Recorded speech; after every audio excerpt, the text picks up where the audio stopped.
Cheese mayonnaise ছাড়া আবার chicken sandwich, তাও আবার ওয়েট লসের জন্য। চলো দেখে নাও আজকে ঝটপটেই চিকেন স্যান্ডউইচ রেসিপিটা। এই রেসিপি স্টাফিংটা বানানোর জন্য একটা বোলের মধ্যে জল নিয়ে আমি এখানে 4 পিস মতন বোনলেস চিকেন ছোট ছোট টুকরো করে কেটে উপর থেকে নুন আর লেবুর রস দিয়ে ভালো মতন বয়েল করে নিয়েছি।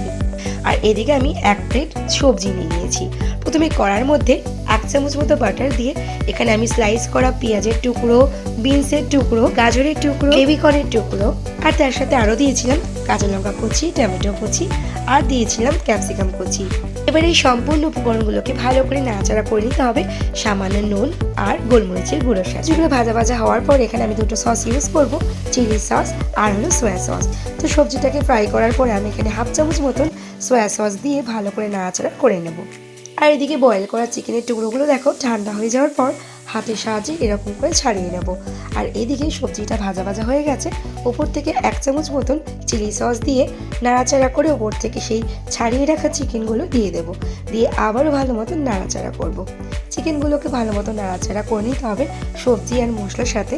সম্পূর্ণ উপকরণগুলো ভালো করে নাড়াচাড়া করার পর ওপর থেকে আমি এখানে কেটে দিয়ে দেবো স্প্রিং অনিয়ন আর তার সাথে দিয়ে দেবো ফাটানো টক দই। আমি এখানে চিকেন স্টাফিংটাকে আরও টেস্টফুল করার জন্য দিয়ে দিয়েছিলাম 1 চামচ মতন টমেটো কেচাপ।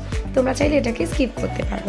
এবার ওপর থেকে আমি 1/2 চামচ মতন পাতিলেবুর রস ছড়িয়ে নিয়েছি। এবার স্যান্ডউইচটাকে রেডি করার জন্য এখানে আমি ব্রাউন ব্রেড নিয়ে নিয়েছি।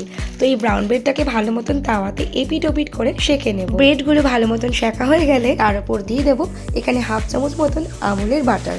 যেহেতু মেয়োনিজ আর চিজ ছাড়াই কিন্তু আমরা আজকে স্যান্ডউইচটা রেডি করছি। একটা করে ব্রেড এরকম করে নিয়ে তার উপর থেকে ভালো মতন বাটারটাকে স্প্রেড করে দিয়ে দেবো সেই রেডি করা চিকেন স্টাফিংটা।